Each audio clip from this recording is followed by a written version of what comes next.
Welcome to the Explainer. Today we are going to unpack exactly why you constantly abandon projects right in the middle of them. And more importantly, we're going to figure out how you can finally wire a real finisher's mindset right into your brain.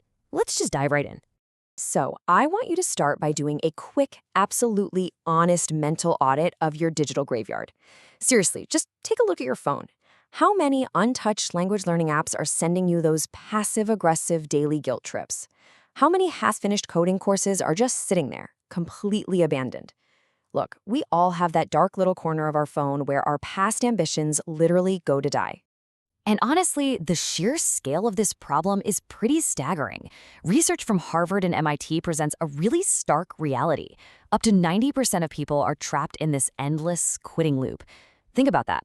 Out of 100 people who start an online course, only about 5 to 10 actually cross the finish line. The rest? They just drop off after, 3 or 4 lessons? So if you constantly find yourself stuck in that 90%, don't worry, you are definitely not alone.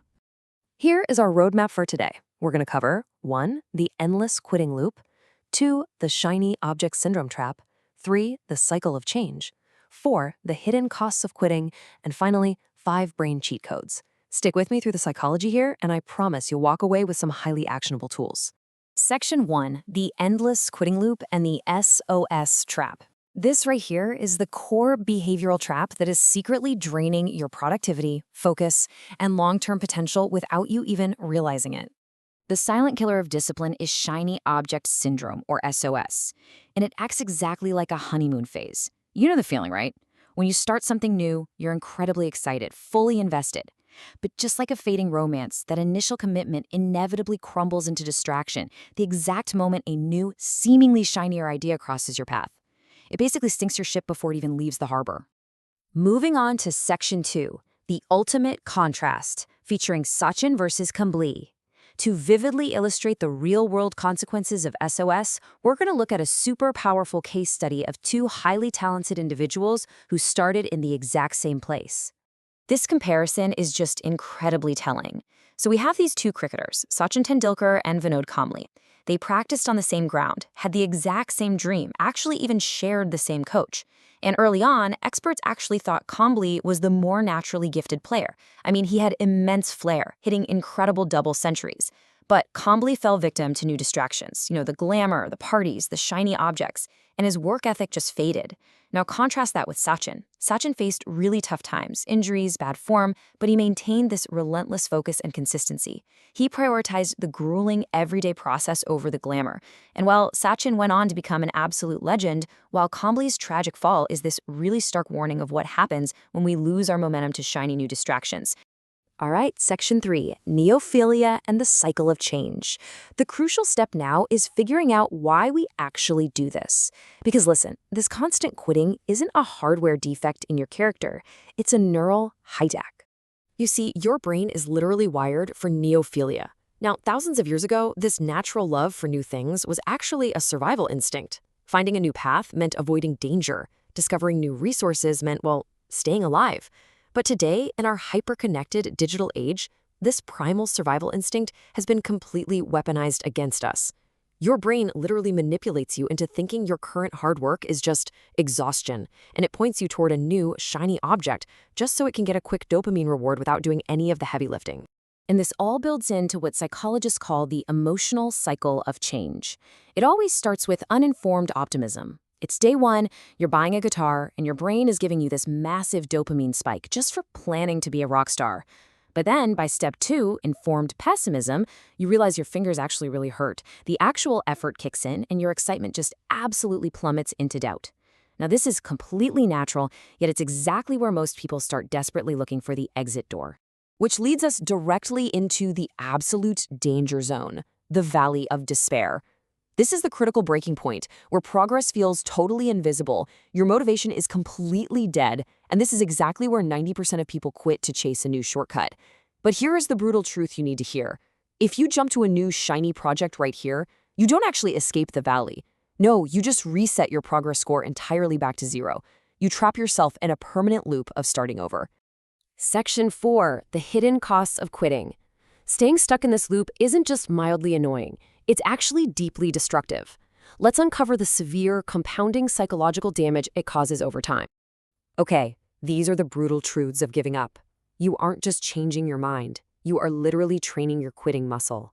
Since discipline is built on repetition, repeating the act of quitting just makes you a natural quitter. You end up trapped in a permanent beginner status, always at level 1 in a dozen different skills, but never an expert in any of them. You accumulate this massive debt of half-finished dreams that just drains your time and your bank account. And honestly, worst of all, over time, your ambition shrinks. You start doubting yourself simply because you've forgotten what it feels like to actually focus and win. And all of this creates a really dangerous illusion of productivity. We really have to understand the massive difference here between motion and momentum. Motion is being endlessly busy, researching new tools, making new plans, downloading new productivity apps. You feel like you're working, but you're really just rocking back and forth in a rocking chair. Momentum, on the other hand, is making actual, difficult, unglamorous progress on a single goal. So please don't confuse being busy with actually moving forward. Which brings us to section 5, 5 brain cheat codes. Okay, so how do we actually fix this? I promised you the exact strategies needed to rewire your brain from a quitter's mentality to an upgraded finisher's identity. Let's break them down. Before we hit that first code, take a look at this validation from top performer Logan Paul. Now, he seems to be doing a million things at once, right? Boxing, YouTube, multiple businesses. But he says, I don't do everything at once. I obsess over one thing until it's automated, then I move on. That is the secret. True top performers don't try to juggle a dozen new ambitions at once. They focus ruthlessly. All right, cheat code 1, the Chul sheet, or you can call it the parking lot. Now, Chul essentially means an urge or an itch. When you're working hard on a goal and suddenly you get a brilliant, shiny new idea, do not pursue it right then. Instead, instantly open a dedicated note on your phone and dump the idea right there. This acts as a safe dumping ground that satisfies your brain's craving for a dopamine spike, but without completely derailing your current project. Just park it for later. Cheat code 2 is to burn the ships.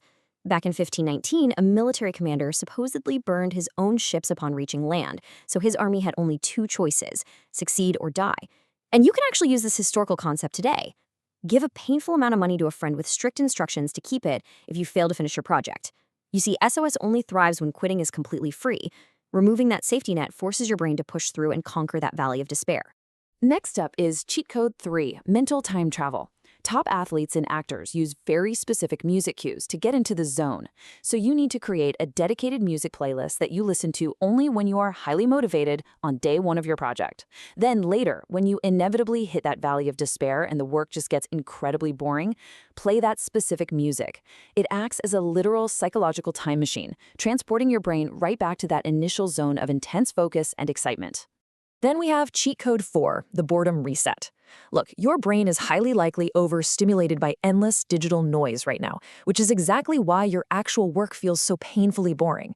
To fix this, you've got to schedule a strict technology detox. I'm talking no phone, no internet. Starving your brain of that constant stimulation resets your dopamine baseline, and suddenly doing the tedious focused work on your actual goal will transform into a highly rewarding and engaging experience again. And finally, cheat code 5, the finisher muscle. If you've been quitting a lot lately, your finisher muscle is, well, it's incredibly weak. The goal right now isn't immediate massive success. No, it's identity shifting. You need to shrink the entry barrier to ridiculously small tasks. For example, don't commit to the gym for an hour, just commit to 5 minutes of stretching. By completing these undeniable tiny tasks, you are actively retraining your identity from being a quitter to being a finisher. You literally have to prove to your brain that you are capable of crossing the finish line. So I challenge you right now. What is the one single goal you will finally commit to finishing, and by what exact date? Make a binding public contract in the comments below. It's time to stop letting shiny object syndrome drain your potential. Remember, the world might clap for the starters, but history only writes about the finishers. Thanks for joining me on this explainer, and I will see you at the finish line.